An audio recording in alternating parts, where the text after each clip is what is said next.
We've talked about the simplest first-order linear ODE, but higher-order ODEs, second-order ODEs even, are very, very common. They're all over the place.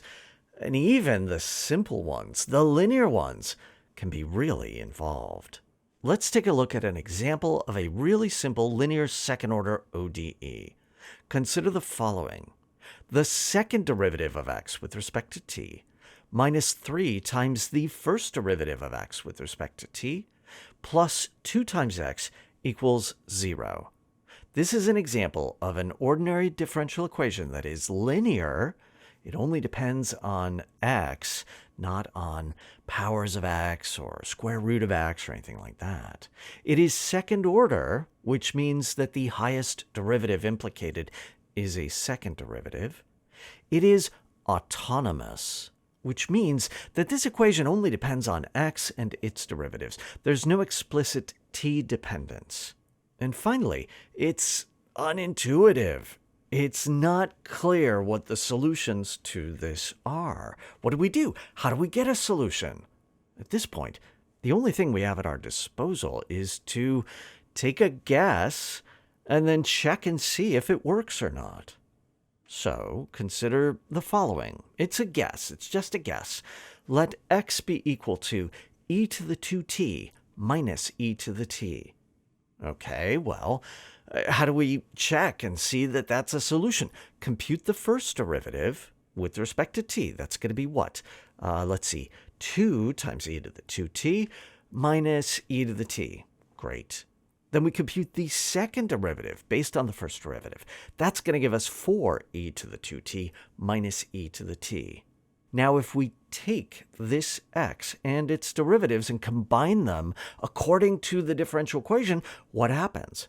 2 times x is 2e to the 2t minus 2e to the t.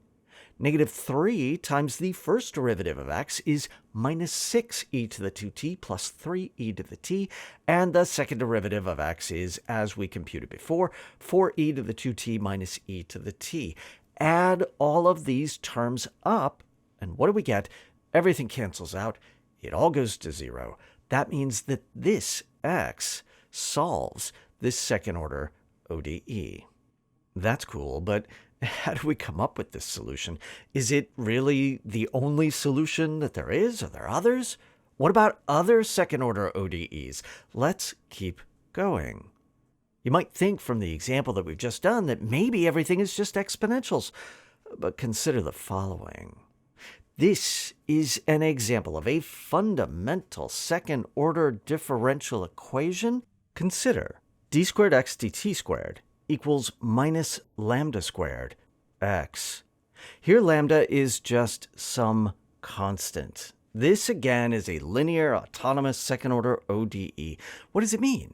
Well, physically it means that the rate of change of x is negatively proportional to the amount of x that you have. You could think of it maybe in terms of acceleration.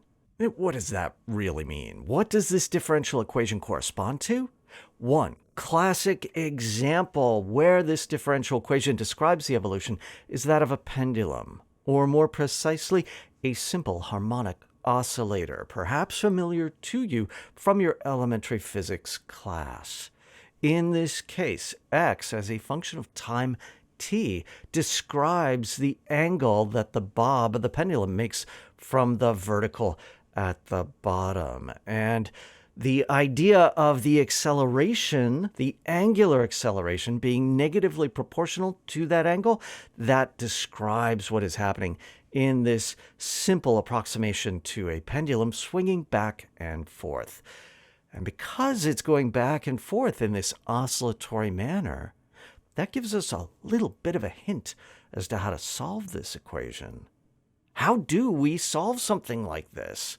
The only method that we have at our disposal is what we used before. We take a guess and we check and see that it works or not.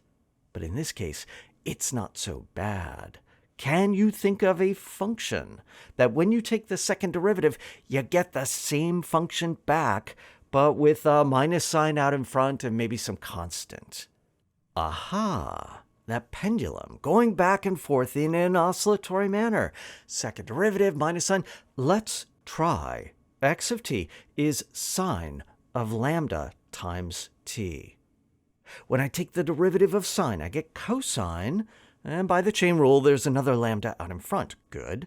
I take the second derivative.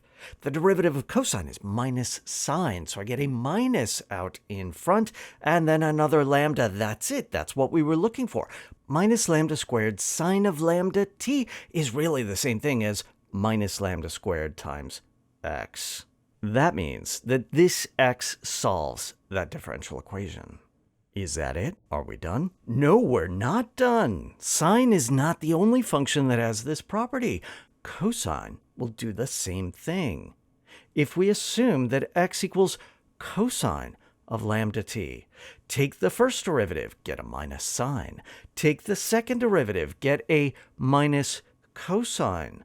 Again, we pull out two factors of lambda. That gives us that the second derivative is minus lambda squared times x.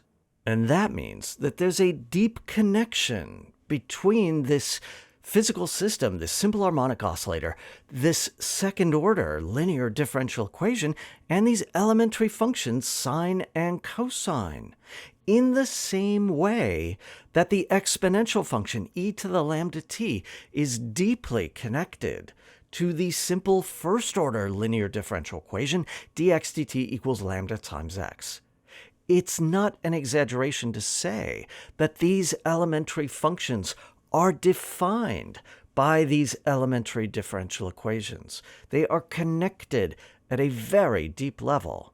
Now that takes us a little bit beyond the story that we want to tell, but as a blueprint for how to move forward in solving linear differential equations, our old friends, these elementary functions, exponentials, sines, cosines, these are going to be key components to solving linear differential equations.